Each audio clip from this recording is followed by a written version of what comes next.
বর্তমানে বাংলাদেশের সাধারণ জনগণ থেকে শুরু করে রাজনৈতিক চিন্তা চেতনা যারা ধারণ করেন, প্রতিটা মানুষের মধ্যে এক ধরনের ক্ষোভ, ঘৃণা, বিরক্তি বিরাজ করছে। সবচেয়ে দুঃখজনক অধ্যায় হচ্ছে রিসেন্টলি মিটফোর্ডে যে হত্যাকাণ্ডটি হলো, এটা আসলে সব ধরনের নির্মমতাকে হারিয়ে দেয়। এটাকে অনেকটা পৌত্তলিক বা সেই জাহেলিয়া যুগের সাথে তুলনা করা যেতে পারে। এই বিষয়ে নিয়ে অনেক আলোচনা হয়েছে। আমি আসলে এটার পটভূমি নিয়ে কথা বলবো, যে এই যে মিটফোর্ডে যে ঘটনা ঘটলো, এটা আসলে এই একটি ঘটনা আমাদের অনেক বার্তা দিচ্ছে, এবং এটা থেকে বিএনপির জন্য অনেক বড় একটা সতর্কবাণী অপেক্ষা করছে। এই বিষয়ে বিএনপির ব্যর্থতা এবং বিশেষ করে জিয়াউর রহমানের ছবিকে অবমাননা করা হয়েছে, এবং বিশেষ করে সংস্কারমূলক যে পদক্ষেপ নেওয়ার কথাই বর্তমান ক্ষমতাসীন সরকারের, পাশাপাশি তারেক রহমানের তথা বিএনপির কি করণীয়, এটা নিয়ে আমি কথা বলবো। আমি জানি আমার কথাগুলো শুনলে হয়তো বিএনপির অনেক নেতা কর্মী বা বিএনপির নেতৃস্থানীয় যারা আছেন অনেক হয়তো আমাকে অপছন্দ করতে পারেন, ঘৃণা করতে পারেন, বাট আমি সত্য কথাটা বলবো। কেন, কোথায় বিএনপির ব্যর্থতা? দেখেন, আপনি খেয়াল করে দেখেন যে আওয়ামী লীগের সময় কিন্তু এই শেখ হাসিনা গভর্নমেন্টের এত দমন, নিপীড়ন, জুলুম, হত্যা, গুম, খুন, এত কিছু সত্ত্বেও বিএনপি কিন্তু এতটা ইমেজ সংকটে পড়েনি যেটা এই সময়ে পড়েছে। কেন? আমি উত্তরে আসবো। তারপরে সেই আওয়ামী লীগ আমলেও জিয়াউর রহমানের ছবির উপর কেউ এভাবে নৃত্য করতে পারেনি। বাংলাদেশের একজন সবচেয়ে জনপ্রিয় একজন ব্যক্তিত্ব, সমস্ত বিতর্কের ঊর্ধ্বে, যার সততা, যার স্বচ্ছতা, যার দেশপ্রেম নিয়ে কোনো প্রশ্ন নেই। বাংলাদেশের একজন সর্বকালের, আমি বলবো মানে মুক্তিযোদ্ধা তথা এবং দেশপ্রেমিক হিসেবে যদি চিন্তা করি, আমি বলি বাংলাদেশ ইতিহাসের সবচেয়ে শ্রেষ্ঠ একজন দেশপ্রেমী ব্যক্তি হচ্ছেন এই জিয়াউর রহমান। সেই জিয়াউর রহমানকে, তার ছবিকে দেখেন, আওয়ামী লীগের সময় কিন্তু এতটা অপদস্থ করা হয়নি, এই ছবিগুলো অবমাননা করা হয়নি যেটা এই সময় করা হয়েছে। এবং এই দায়টা যারা নৃত্য করেছে তাদেরকে না দিয়ে আমি বিএনপিকে দেব। বিএনপি এর ব্যর্থতার জন্য দায়ী, কারণ আজকে এই পরিস্থিতি তৈরি হচ্ছে বিএনপির কিছু ব্যর্থতার জন্য। আচ্ছা, তারপরে দেখেন, আপনি দেখেন যে এই যে বর্তমানে যারা এই যে এনসিপি তথা বৈষম্য বিরোধী ছাত্র তথা শিবির, এই তরুণদের কৌশল আন্দোলনের কাছে বিএনপির আন্দোলন একদম তুচ্ছ হয়ে গিয়েছে। বিএনপি একদম দুর্বল একটা দল হিসাবে নিজেদেরকে প্রেজেন্ট করছে। তরুণদের কৌশলের কাছে বিএনপি হেরে যাচ্ছে। তরুণদের কৌশলের কাছে বিএনপি পারছে না অনলাইন প্ল্যাটফর্মে ঠিক মতো করে কাউন্টার করতে, তারা প্রতিবাদ করতে পারছে না। বাংলাদেশের মানুষ কিন্তু ঠিকই জানে যে বিএনপি একটি কেমন দল। আপনি কি মনে করেন এই যে হত্যাকাণ্ডটা হলো, নির্মমতা, এটা কোনো পলিটিক্যাল? নো। এই ধরনের হত্যাকাণ্ড কিন্তু এটা নিয়ে একটা সঠিক জবাব দেওয়া, সেটাও কিন্তু বিএনপি পারছে না। কারণ কি, তারা কিছু নিচের লেভেলে কিছু নেতা কর্মী চাঁদাবাজি করতে করতে তারা এখন কোনো একটা অপরাধ না করে থাকলেও তারা মনে করে এই অপরাধটা তারাই করছে। চিন্তা করেন, একটা সূক্ষ্ম বিষয় কিন্তু এখানে, যে বিএনপির ভিতরে এমন একটা চিন্তা চেতনা এস্টাবলিশড হয়ে গিয়েছে, যে অপরাধ তারা করেনি সেই অপরাধটাকেও তারা মনে করে, সেটা নিয়ে কেউ যে অপরাধ করেনি সেরকম অপবাদ যদি কেউ দিয়ে থাকে, তাদের নেতাকর্মীরা অনেকটা চিন্তা করতে থাকে আমরা আসলে মনে হয় অপরাধটা করছি। যেমনটা এই যে আপনার মিটফোর্ডের ঘটনা, এটা কোনো পলিটিক্যাল কিলিং না। আমি যেহেতু ক্রিমিনোলজি নিয়ে পড়াশোনা করছি, আমার সেই জ্ঞান থেকে বলবো, আমি আমার একটা পোস্ট দিয়েছি, সেটা বললে আপনারা বুঝতে পারবেন।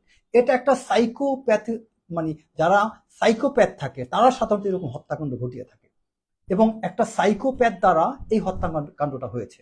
আপনি যদি আঘাতের চিহ্ন বা আঘাতের প্যাটার্নটা দেখেন, এটা কি মনে করেন পলিটিক্যাল কিলিং হতে পারে? একটা মানুষ সুস্থ মস্তিষ্কের, যার মধ্যে পলিটিক্যাল সেন্স আছে, সে কি কখনো কাউকে এভাবে আঘাত করবে? কখনোই করবে না। তো এই আঘাতের ধরন, প্যাটার্ন, এটা যে কোনো ক্রিমিনোলজিস্ট বলবে যে এটা একটা সাইকোপ্যাথ কর্তৃক এই ঘটনা ঘটেছে, এটা কোনো সাধারণ কিলিং না। তো এই ঘটনাটা আজকে কিভাবে এটার জবাব দেওয়া উচিত, কিভাবে কাউন্টার করা উচিত, সেটা বিএনপির বিভিন্ন নেতাদের ব্যর্থতা মারাত্মক রকম। তারা পারে না কোথাও ঠিকমতো জবাবটা পর্যন্ত দিতে, এবং তারা পারে না আপনার অন্যায় ঠেকানো দূরের কথা, জবাবটা পর্যন্ত ঠিকমতো দিতে পারছে না। আচ্ছা, তারপরে দেখেন সংস্কার নিয়ে, এই বাংলাদেশে বিএনপি তথা সাধারণ জনগণ বুঝতেছে না যে কতবার একটা ধোঁকাবাজি চলছে সংস্কারের নামে। বাংলাদেশে আপনি বলেন আগস্টের 5 তারিখ থেকে আজকে প্রায় 9-10 মাস চলে গেছে, আপনি কোনো সংস্কার করতে পারেন নাই, বিন্দুমাত্র সংস্কার হয়নি। বরং কি সংস্কার হয়েছে জানেন? আওয়ামী লীগের সময় আমরা যেটা দেখেছি যে সেই সময়টায় আমরা এরকম সোশ্যাল মিডিয়াতে মানুষকে এতটা বেইজ্জতি, সোশ্যাল মিডিয়াতে এই ধরনের চরিত্র হনন, এটা অতটা যতটা না ছিল তার চেয়ে বহুগুণে এখন বেড়ে গিয়েছে। এটাই আমার মনে হচ্ছে একমাত্র সংস্কার। এবং আরেকটা সংস্কার হচ্ছে এই মুহূর্তে বিএনপির চরিত্র হনন।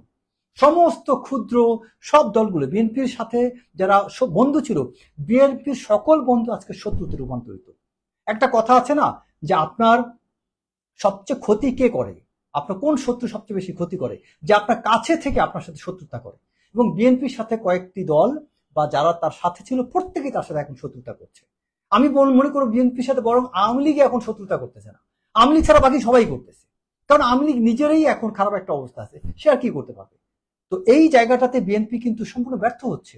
এই তরুণ ছাত্রদের কৌশলের কাছে তাদের কৌশল সম্পূর্ণ একদম অনেকটাই তুচ্ছ। এবং এই সময়ে বিএনপি এখন পর্যন্ত তারা আন্দোলনে, যে মুহূর্তে তাদের আন্দোলন করার কথা, আপনি আওয়ামী লীগের সময় আন্দোলনে ব্যর্থতা ছিল, গুম খুন ছিল, এখন কেন আপনি ব্যর্থ? ওয়াই? এখন কেন আপনি আন্দোলনে ব্যর্থ? বিএনপি এখনো কেন আন্দোলনে নামছে না? কেন নামছে না? কিসের আশায়? কেন সে আন্দোলন? আবার আন্দোলন মানে এই না যে আপনি চাঁদাবাজি করবেন, গুম খুন এরকম হত্যাকাণ্ডের সাথে জড়িত হবেন, দ্যাট ইজ নট। আন্দোলন করবেন, আপনি দেখবেন শিবির মিছিল করে, তারা মাঠে নামে, দেখবেন খুব সুশৃঙ্খল ভাবে। আর বিএনপি নেতাকর্মীরা কি করে? মাঠে যখন মিছিলে যায় ঠেলাঠেলি করে, কে কার আগে যাবে, কে কার আগে ক্যামেরা ছবি দেখাবে। তো একচুয়ালি তাদের লক্ষ্য কিন্তু আন্দোলন না, তাদের লক্ষ্য কিন্তু ইমেজ বিল্ডিং না। এই বিএনপি আওয়ামী লীগের সময় এতটা ইমেজ সংকটে পড়ে নাই। আওয়ামী লীগ পরিকল্পিতভাবে অনেক পুলিশ গুম খুনের মাধ্যমে বিএনপির বিরুদ্ধে অনেক কিছু করেছে, তারপরে বিএনপির ইমেজ এতটা সংকটে পড়েনি যেটা বর্তমানে পড়েছে। কারণ কি? বর্তমানে এই তরুণদের কাছে বিএনপি অনেকটা হার মেনেছে। বিএনপি পারেনি এই সোশ্যাল মিডিয়া রেভলিউশনকে পুরোপুরি কন্ট্রোলে নিতে। এত বড় একটি দল, যেই দলে প্রজ্ঞাবান নেতা নেতৃত্বের ঘাটতি। বিএনপির সিনিয়র নেতা যারা ছিল, আওয়ামী লীগের সময় অধিকাংশ সিনিয়র নেতারা নিজের ব্যবসা ধান্দা এগুলো নিয়ে ব্যস্ত ছিল, যে কারণে তারা রাজনৈতিক মাঠের যে নিয়ন্ত্রণ এটা তারা ভুলে গিয়েছে। তারা তাদের দক্ষতা পুরোপুরি হারিয়েছে। এই দক্ষতা হারিয়ে বিএনপির সিনিয়র নেতারা তারা আজকে সমস্ত দায়গুলো মাঠের উপর আপনার চাপায় দিচ্ছে। মাঠের নেতারা কি করবে? মাঠের নেতারা কি ঠিকমতো নেতৃত্ব পাচ্ছে? আপনার ঊর্ধ্বতন নেতারা শুধু টাকা পয়সা কিভাবে করা যাবে সেটা নিয়ে তারা ব্যস্ত আছে। এবং আমি এই জায়গাটা তারেক রহমানের দোষ দেব না, তিনি লন্ডন থেকে একা কি করতে পারবেন? একজন নেতা, তিনি হচ্ছেন এমন একজন নেতা যিনি তার হ্যান্ডস গুলো, যেমন জিয়াউর রহমানের, খালেদা জিয়ার অনেক স্ট্রং হ্যান্ডস ছিল, তারেক রহমান কি সেরকম হ্যান্ডস পেয়েছে? তার পাশে কয়টা হ্যান্ডস আছে বলেন? তিনি কাকে কিভাবে ভরসা করবেন? যাকে ভরসা করেন সেই তার নামটা বিক্রি করে। যার সাথে কথা বলেন, যাকে দায়িত্ব দেন, সে 14 জনকে বলে বেড়ায়, দেখেন এই যে আমার তারেক সাহেবের সাথে কথা হয়, এই যে দেখেন তারেক রহমান আমাকে ফোন দিয়েছেন, মেসেজ দিয়েছেন, এবং বলেই বেড়ান তিনি আমাকে নমিনেশন টিকিট দিয়ে দিয়েছেন। এইভাবে চাঁদাবাজির একটা দৌরাত্ম্য, একটা এক ধরনের প্রভাব তারা দেখানো শুরু করে দিয়ে। এবং আরেকটা বিষয় দেখেন যে বিএনপি আপনার এই মুহূর্তে এই যে সংস্কারটা দেখতে পাচ্ছে যে সংস্কার হবে না, আসলে মূলত কি হচ্ছে? বরং কালক্ষেপণ করা হচ্ছে যাতে বিএনপির চরিত্রটাকে বাজেভাবে পোর্ট্রেট করা যায়, বিএনপিকে একটা নোংরা লেভেলিং দেওয়া যায়, যে বিএনপি একটা চিন্তা দেওয়ার জন্য আপনি খেয়াল করে দেখবেন যে বিএনপির আপনার যত কালক্ষেপণ করছে এনসিপি তথা এই বৈষম্যবিরোধী ছাত্র আন্দোলন তথা আপনার এই যে বর্তমান ইউনূস সরকার, কারণ তারা জানে যত দেরি করা হবে বিএনপির দুর্নাম বেশি হবে, আর ছোট ছোট দলগুলো আস্তে আস্তে করে তাদের দলটা গঠন করছে। সো এখানে তো পরিষ্কার, এটা দৃশ্যমান যে যত দেরি হবে বিএনপি তত ড্যামেজ হবে। তাহলে বিএনপি কেন আন্দোলন করছে না? কেন আন্দোলন করতে পারতেছে না বিএনপি? এখনো কেন আন্দোলনে বিএনপি নামতে পারছে না? বিএনপি হচ্ছে টোটালি একটা ফেইল্ড একটা পার্টিতে পরিণত হচ্ছে দিন দিন, যে যাদের এখন এই মুহূর্তে কোনো ট্রু ওয়ারিয়র নাই, যাদের কোনো ভালো একজন বিতার্কিক নাই, যাদের কোনো একজন কৌশলগত চিন্তা চেতনা যিনি করতে পারেন তেমন কোনো নেতৃত্ব নেই, বরং সবাই আছে ধান্দায়, যা সবাই আছে লোক দেখানো, জনপ্রিয়তা কিভাবে পাওয়া যায়, কিভাবে দলের সর্বোচ্চ নেতার কাছে নজরে আসা যায়, এগুলো নিয়ে আছে। কিন্তু বিএনপিতে অ্যাকচুয়ালি গঠনমূলক আপনার সবচেয়ে বিএনপির ভবিষ্যৎটা ভালো হবে এইরকম চিন্তা কয়টা নেতা করে? বিএনপির বিভিন্ন নেতারা দেখেন গতকালকের ঘটনার পর থেকে এই 2 দিনে বিভিন্ন নেতাদের বক্তব্যগুলো দেখেন, দেখতে হাস্যকর লাগবে। নেতারা এক একজন নেতা এক এক রকম বক্তব্য দিয়েছেন, তারা অ্যালাইন্ড না। তাদের লিডার তারেক রহমান কি বলতেছেন আর তারা কি বলছেন, যে ছেলেটাকে এখানে নির্মমভাবে হত্যা করা হয়েছে, প্রথমত একটা বিষয় বুঝতে হবে, আপনি কোনোভাবে এটাকে লেজিটিমাইজ করতে পারবেন না, যে এটাকে লিগালাইজ করতে পারবেন না, যে এটাকে কোনোভাবে এটাকে আপনি অ্যাকসেপ্ট করতে পারবেন না, অগ্রহণযোগ্য একটা অ্যাক্ট। এক দুই হচ্ছে, আপনাকে যেটা বলতে হবে, এই ঘটনাটার সাথে রাজনৈতিক কোনো সম্পর্ক নাই, এটা হচ্ছে বিভিন্ন ভাগাভাগি নিয়ে, তাদের ওই এলাকায় কিছু কাজ নিয়ে তা ভাগাভাগি ছিল। আর তারপরে যে হত্যা হয়েছে, এই হত্যাটার প্যাটার্নটা, এটা পলিটিক্যাল কিলিং না, এটা পলিটিক্যাল ক্রাইম না, এটা কমপ্লিটলি হচ্ছে এক ধরনের আপনার স্বার্থ রিলেটেড ম্যানিয়াসিজম, বা যেটাকে বলে এক ধরনের মানসিক বিকৃতির পরিচয় এখানে পাওয়া গিয়েছে। পরস্পর প্রতি এমন একটা ক্ষোভ এমন পর্যায়ে ছিল, এবং যাকে হত্যা করা হয়েছে তার রেকর্ডও কিন্তু ভালো না। তো ওই ব্যক্তির সেই রেকর্ড যতই খারাপ হোক, তাকে তো এইভাবে নির্মম হত্যা করা যায় না। তো এই সত্যগুলো স্বাভাবিকভাবে বলতে হবে, আপনার অবস্থানটা ক্লিয়ার থাকবে যে আমরা বিএনপি এগুলোকে সমর্থন করি না। এবং হ্যাঁ, তবে একটা জায়গায় আমি তারেক রহমানকে ধন্যবাদ দেব, তিনি যেটা বলেছেন যে এই স্বরাষ্ট্র মন্ত্রণালয় বা বাংলাদেশের আইন কেন এটা নিয়ে কাজ করছে না। হ্যাঁ, অবশ্যই এটা মূল জায়গা, বিএনপির মূল কথা হবে যে আমরা দল তো তাকে ওন করবো না, এখন প্রশাসন যা পারে তাদের বিচার করুক, আইন যা পারে, বিচার বিভাগ যা পারে তার বিচার করুক, আমরা তাকে শোল্ডার করবো না, আমরা তাকে ওন করবো না, শেষ। বিএনপি তাকে, আর একই সাথে বিএনপি বিভিন্ন জেলাতে চিঠি বা নির্দেশনা ইস্যু করে দেওয়া হোক যে বিন্দুমাত্র একটা অভিযোগ যদি প্রমাণিত হয়, তাদের বিরুদ্ধে এখন থেকে সরাসরি শুধু তাদেরকে বিএনপি থেকে বহিষ্কার করা হবে না, বিএনপি দল থেকে তাদের বিরুদ্ধে মামলা দেওয়া হবে। এইরকম একটা আদেশ বা একটা অর্ডার বা একটা ইনস্ট্রাকশন বিএনপি থেকে আসা উচিত, যে কেউ যদি এইরকম চাঁদাবাজি বা কোনো কিছুর সাথে সম্পৃক্ত থাকে, প্রমাণিত হয়, তাহলে তার বিরুদ্ধে বিএনপি দল থেকে মামলা দেওয়া হবে।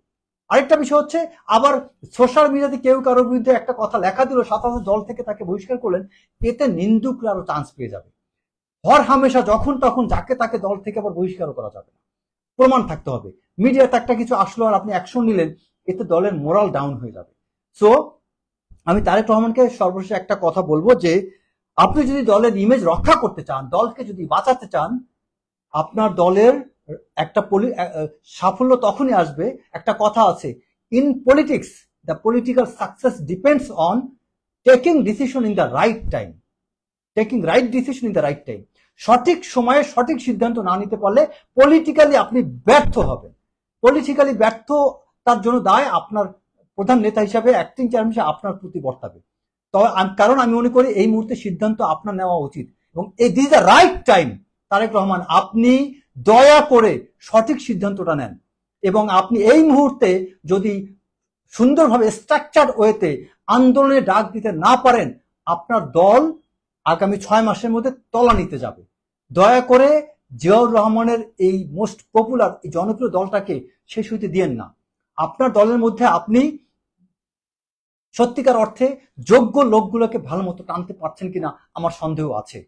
আপনার দলের ত্যাগী এবং সাহসী এবং যোগ্য নেতাদেরকে টানুন, এবং আপনি আওয়ামী লীগের সমালোচনা করে, আপনার এখানে এনসিপি বিরোধীদের সমালোচনা করে লাভ নাই। এখন আত্মসমালোচনার সময়, এখন নিজেদেরকে নির্মাণ করার সময়। এবং আমি মনে করি যে এই সময় যদি আপনি আপনার দলকে ঠিক মতো আপনি কন্ট্রোল করতে না পারেন, তাহলে এই দল আপনি আর সত্যি কথা একটা সঠিক জায়গায় আনতে পারবেন না, এবং এটা বিএনপিকে অনেক পিছনে নিয়ে যাবে। এবং বিএনপির হারের সাথে আমি মনে করি আপনার এখানে বাংলাদেশের বৃহৎ দল, সব দলগুলোই কিন্তু এখানে হারবে। কারণ হচ্ছে, আপনি খেয়াল করে দেখেন, আপনার গয়েশ্বর একটা কথা বলেছিল, আজকে আওয়ামী লীগকে আপনার নিষিদ্ধ করেছে, কালকে বিএনপিকে করা হবে। আওয়ামী লীগের অপরাধে যদি নিষিদ্ধ করা হয়, দ্যাট ইজ ওকে, কিন্তু এটা যদি পলিটিক্যাল স্বার্থের জন্য, বিএনপিকে কিন্তু ওই দিকে নেওয়া হচ্ছে নিষিদ্ধ করার রাস্তায়। আপনি খেয়াল করে দেখেন। এবং বাংলাদেশে আপনি দেখেন, দুইটা বৃহৎ দল আওয়ামী লীগ, বিএনপির জন্য এখন আওয়ামী লীগের মতো এত বড় দল কিন্তু হুমকি হিসাবে নেই, অথচ তারপরেও বিএনপি কেন আন্দোলনে ব্যর্থ, এটা সাধারণ জনগণ আপনাদেরকে মানবে না। আপনাদের ব্যর্থতা এটা কোনোভাবেই মানবে না। এই ব্যর্থতা কোনো লজিক, কোনো যুক্তি হইতে পারে না। কারণ আপনার সামনে বাধা দেওয়ার মতো এখন সেই আওয়ামী লীগের সময়ের র্যাব নাই, আওয়ামী লীগের সময় সেই পুলিশ নেই, আওয়ামী লীগের সেই ক্যাডাররা নেই, ছাত্রলীগ নেই, যুবলীগ নেই। তাহলে কে আপনাদেরকে ঠেকাচ্ছে এখন? কেন আপনারা আন্দোলন করতে পারছেন না? কিসের ভয়ে আপনারা মাঠ আপনাদের কন্ট্রোল নিতে পারছে না? মাঠ কন্ট্রোল মানে তো এই না যে চাঁদাবাজি, মাঠ কন্ট্রোল মানে তো এই না যে আপনার নেতা কর্মীরা যায় মাঠে যে আপনার টাকা পয়সা বিভিন্ন স্বার্থ নিবে, তা না। মাঠ কন্ট্রোল মানে হচ্ছে পলিটিক্যালি কন্ট্রোল রাখা। মাঠে জনগণকে সেবা করার জন্য কন্ট্রোল রাখা। বিভিন্ন এলাকাগুলোতে আপনাদের নেতাকর্মীরা তারা সেবামূলক কাজকর্ম করবে। কর্মীদেরকে এখানে বিভিন্ন জায়গায় অলরেডি যেই যে বিভিন্ন কনস্টিটিউশনে আপনার কিছু কিছু নেতার আচরণ এমন হয়ে গিয়েছে যে তিনি কনফার্ম নমিনেশন পাবেন, তিনি অন্য কোনো নেতাকে ওই কনস্টিটিউশনে আর ঢুকতে দিচ্ছেন না। এই যে একটা ডমিনেন্স, একনায়কতন্ত্র তৈরি হচ্ছে বিএনপির বিভিন্ন কনস্টিটিউশনে, এটা বিএনপিকে ধ্বংস করছে। কারণ বিএনপির অনেক নেতা যাদের টাকা পয়সা নেই, ক্যাডার নেই, তারা কিন্তু তাদের নিজ জেলায় তারা কিন্তু তাদের অবস্থানটা তৈরি করতে পারছে না, মেধা যোগ্যতা থাকা সত্ত্বেও। কে অবস্থানটা তৈরি করে নিয়েছে? ওই যে পূর্বে একজন ক্যাডার, যার টাকা পয়সা ছিল, যার সন্ত্রাসী বাহিনী ছিল, ওই সন্ত্রাসী বাহিনীর কারণে আপনার যোগ্য নেতারা এলাকায় যেতে পারে না। আপনি ওই ক্যাডারদেরকে থামান, কারণ এই ক্যাডাররা না থামলে এই বাংলাদেশে জিয়াউর রহমানের বিএনপি কোনোদিন গড়ে উঠবে না। কারণ জিয়াউর রহমান ক্যাডারকে প্রশ্রয় দেননি, তিনি তার পরিবারের আপন ভাইকে পর্যন্ত তিনি সুযোগ সুবিধা দেননি। সেই বিএনপিতে কেন এইসব ক্যাডাররা জায়গা পাবে? এই ক্যাডাররাই, এই গুন্ডা পান্ডা তাদেরকে জায়গা দেয়। তাদের ছত্রছায়ায় এই ম্যানিয়াক গুলো, এই সাইকোপ্যাথ গুলো এরকম অন্যায় করার সুযোগ পান। তো এই সাইকোপ্যাথরা ডাইরেক্টলি আর ইনডাইরেক্টলি বিভিন্ন দলের সাথে কানেক্টেড হয়েই কিন্তু তারা নিজেদের এলাকায় ডেটারেন্স ক্রিয়েট করতে চায়। সাইকোপ্যাথদের বৈশিষ্ট্য হচ্ছে এরা বিভিন্ন জায়গায় আপনার এমন ভাবে দু একটা হত্যাকাণ্ড ঘটাবে যেটা একটা ডেটারেন্স ক্রিয়েট করে, মানুষের মধ্যে একটা ভীতি সঞ্চার করে যে অমুক ব্যক্তি সে কিন্তু তার নিজের জানের মায়া করবে না, সে কিন্তু যখন তখন একটা কোপ দিতে পারে, গুলি করতে পারে, নৃশংস হত্যা করতে পারে। তো এই যে একটা ছেলে যে হত্যা করছে তাকে কিন্তু এখন সবাই ভয় পাবে, তাকে সাধারণ মানুষ হিসেবে কেউ চিন্তা করবে না। তো দয়া করে এই সুযোগটা আপনি দিয়েন না, এখনো সময় আছে। এবং আপনার অনলাইন প্ল্যাটফর্ম, প্লিজ এই জায়গায় আপনি যোগ্য ব্যক্তিকে বসান যারা অনলাইন প্ল্যাটফর্মে সুন্দরভাবে কাজ করতে পারে। গালিগালাজ করা অনলাইন প্ল্যাটফর্মের কাজ না, গঠনমূলক কাউন্টার করা হচ্ছে অনলাইন প্ল্যাটফর্মের কাজ। গঠনমূলক সুন্দর লেখা, আপনি অন্য দলকে গালি দেওয়া, বিভিন্ন নেতাকে চরিত্র হনন করা, এটা কোনো অনলাইন প্ল্যাটফর্মের কাজ হতে পারে না। বরং আপনি যদি কোনো জায়গায় আপনি নিজে স্বচ্ছ থাকার চেষ্টা করবেন এবং সেই স্বচ্ছতার দিক থেকে আপনি আপনার দলের ভালো দিকগুলো পজিটিভলি উপস্থাপন করবেন এবং আপনাকে নিয়ে কেউ প্রোপাগান্ডা, আপনার বিরুদ্ধে প্রোপাগান্ডা করলে সেটাকে কাউন্টার করবেন। তো আমি পরিশেষে বিএনপির কল্যাণ কামনা করি এবং জনাব তারেক রহমানকে বলবো, প্লিজ আপনি দলের নিয়ন্ত্রণ শক্তভাবে গ্রহণ করুন এবং দলকে আমি মনে করি দিস আ রাইট টাইম আন্দোলনে নেমে যান। এখন আন্দোলনে না নামলে সত্য কথা বিএনপির অধঃপতন সন্নিকটে। আসসালামু আলাইকুম।